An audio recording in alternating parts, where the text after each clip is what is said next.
ನಮಸ್ಕಾರ ವೀಕ್ಷಕರೇ, ನಾನು ನಿಮ್ಮ ಗಿರಿಧರ್ ಭಟ್. ಭಾಳ ಕೆಟ್ಟ ಸಮಯ, ಏನು ಮಾಡಿದ್ರೂ ಪ್ರಯೋಜನ ಇಲ್ಲ.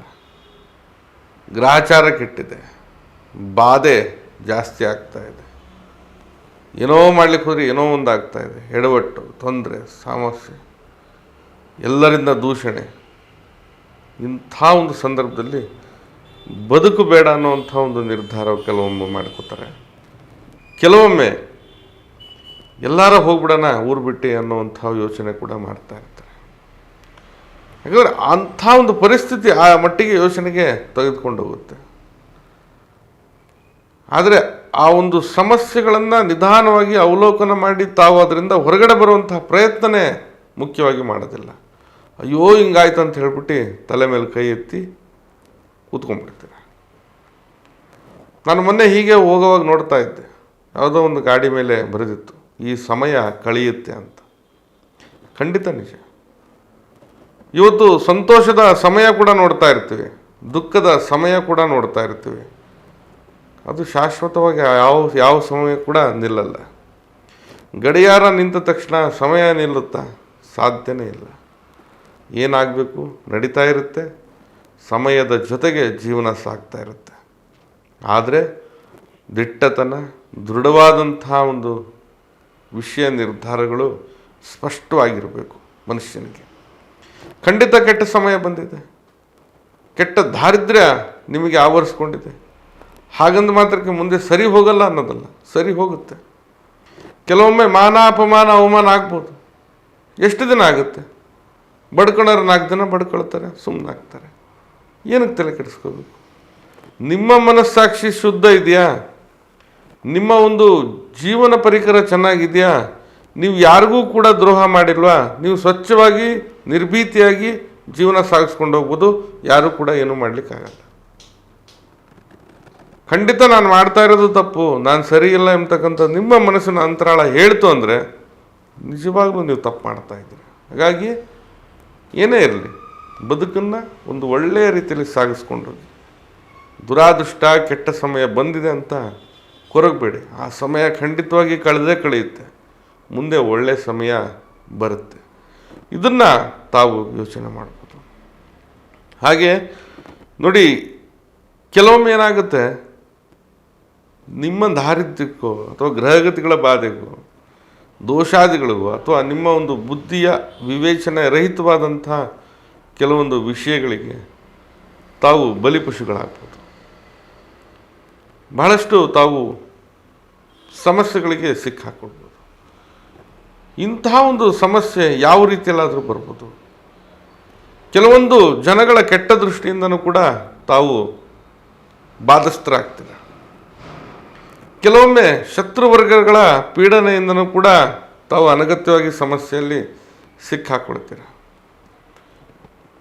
ಕೆಲವೊಮ್ಮೆ ಏನಾಗುತ್ತೆ, ಈ ಮಾಟ ಮಂತ್ರ ತಂತ್ರ ಎಂಬತಕ್ಕಂಥ ಋಣಾತ್ಮಕವಾದಂಥ ವಿಷಯಗಳು ಕೂಡ ನಿಮ್ಮನ್ನು ಒಂದು ರೀತಿಯಲ್ಲಿ ಕೆಳಮಟ್ಟಕ್ಕೆ ನೂಕುತ್ತೆ. ಇವೆಲ್ಲ ಸೇರಿ ನಿಮ್ಮ ಸಮಯ ಕೆಡುತ್ತೆ, ನಿಮ್ಮ ಗ್ರಹಚಾರ ಕೆಡುತ್ತೆ, ನಿಮಗೆ ಕೆಲವೊಂದು ರೀತಿಯಲ್ಲಿ ದುರ್ಗತಿ ಬರ್ಬೋದು.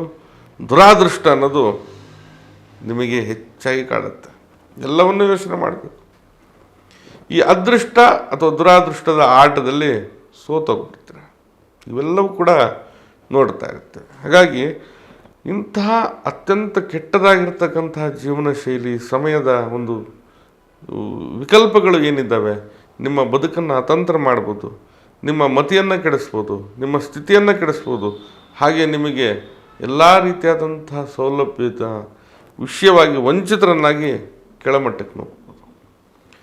ತಾವು ಇಂತಹ ಸಂದರ್ಭದಲ್ಲಿ ತಮ್ಮ ಬುದ್ಧಿಯನ್ನು ವಿವೇಚನೆಯಾಗಿ ಉಪಯೋಗಿಸಿ, ಹಾಗೆ ಯಾವುದು ಸರಿ ಯಾವುದು ತಪ್ಪು ಎಂಬತಕ್ಕಂಥ ನಿರ್ಧಾರವನ್ನು ತಮ್ಮ ಅಂತರಾಳದ ಸ್ಥಿತಿಯಿಂದ ನೋಡ್ಕೊಂಡು ಹೋಗಬೇಕು. ದುಡುಕಿಗೆ ಬುದ್ಧಿ ಕೊಡಬೇಡಿ. ಜಾಗೃತರಾಗಿ ಜೀವನವನ್ನು ಸ್ವಚ್ಛಂದವಾಗಿ ಮಾಡಿ. ಸಮಸ್ಯೆ ಇದೆ ಅಂತ ಹೇಳ್ಬಿಟ್ಟು ಸಮಸ್ಯೆ ಇದೆ ಅಂತ ತಲೆ ಮೇಲೆ ಕೂರೋದಕ್ಕಿಂತ ಆ ಸಮಸ್ಯೆಗೆ ಪರಿಹಾರ ಹುಡುಕೋದು ಬಹಳ ಬುದ್ಧಿವಂತಿಕೆಯ ಲಕ್ಷಣ ಎಂಬುದಾಗಿ ಹೇಳ್ತೀವಿ. ಸರಿ, ಇಂತಹ ದುರಾದೃಷ್ಟ ಸಂದರ್ಭ ಬಂದಿದೆ, ಹಾಳಾದ ದರಿದ್ರ ಟೈಮ್ ನನಗೆ ಕಾಡ್ತಾ ಇದೆ, ಸದ್ಯಕ್ಕೆ ನಾನು ಇದರಿಂದ ಹೊರಗಡೆ ಬರಬೇಕು, ಚೆನ್ನಾಗಾಗಬೇಕು, ಏನು ಮಾಡಬೇಕು? ಮೊದಲು ನಿಮ್ಮಲ್ಲಿ ಇರ್ತಕ್ಕಂಥ ಕೆಟ್ಟದ್ದು, ನೆಗೆಟಿವ್ ಅನ್ನೋದು ತೆಗೆದು ಹಾಕಬೇಕು.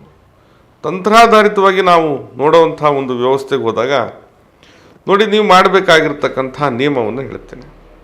ಒಂದು ಮಣ್ಣಿನ ಪಾತ್ರೆಯನ್ನು ತೆಗೆದುಕೊಳ್ಳಿ, ಮಣ್ಣಿಂದೇ ಆಗಿರಬೇಕು, ಯಾವುದೋ ಪ್ಲಾಸ್ಟರ್ ಪ್ಯಾರಿಸ್ ಬೇಡ, ಎಂಥದ್ದು ಬೇಡ. ಮಣ್ಣಿನ ಒಂದು ಪಾತ್ರೆ, ಮಡಿಕೆ, ಕುಡಿಕೆ ಏನಾರ ಇರಲಿ ಅದು. ಈ ಮಣ್ಣಿನ ಪಾತ್ರೆಯಲ್ಲಿ ಒಂದಷ್ಟು ಕರ್ಪೂರವನ್ನು ಹಾಕಿ, ಈ ದಾಲ್ಚಿನ್ನಿ ಎಲೆ ಅಂತ ಹೇಳ್ತೀವಿ ಅದನ್ನು ಕೂಡ ಹಾಕಿ, ಸಾಸಿವೆ, ಯಾವುದು ಕಪ್ಪು ಸಾಸಿವೆ ಬಿಳಿ ಸಾಸಿವೆ ಎರಡೂ ಇರ್ತವೆ, ಎರಡನ್ನೂ ಹಾಕಿ ಯಾರು ನಿಮ್ಮ ಮನೆಯವ್ರು ಕೊಟ್ಟು ಆ ಮಣ್ಣಿನ ಪಾತ್ರೆ ಸಮೇತವಾಗಿ ನಿಮ್ಮಿಂದ 3 ಬಾರಿ ಮೇಲಿಂದ ಕೆಳಕ್ಕೆ ನಿವಾಳಿಸ್ಲಿಕ್ಕೆ ಹೇಳಿ. ಹಾಗೆ ತಲೆಯಿಂದ ಹಿಂದೆ ಅಕ್ಕ ಪಕ್ಕ ಎಲ್ಲ ಕಡೆಯಿಂದನೂ 3 ಬಾರಿ ನಿವಾಳಿಸುವ ಹಾಗೆ ವ್ಯವಸ್ಥೆ ಮಾಡಿಕೊಳ್ಳಿ. ನಂತರ ಅದನ್ನು ತೆಗೆದುಕೊಂಡು ಹೋಗಿ ಆ ಮಣ್ಣಿನ ಪಾತ್ರೆಯನ್ನು ನಿರ್ಜನ ಪ್ರದೇಶದಲ್ಲಿ ಹಿಂಬಾಗಿಲಿನಿಂದ ಅಥವಾ ಹಿಂದಗಡೆ ನೋಡದೆ ತಾವು ಒಡೆದು ಹಾಕಿ ಮನೆಗೆ ಸೇರಿಕೊಡಿ. ಅಂದರೆ ಒಡೆದು ಹಾಕಿ ಮತ್ತೆ ತಿರುಗಿ ನೋಡಬೇಡಿ, ಮನೆಗೆ ಸೇರಿಕೊಡಿ.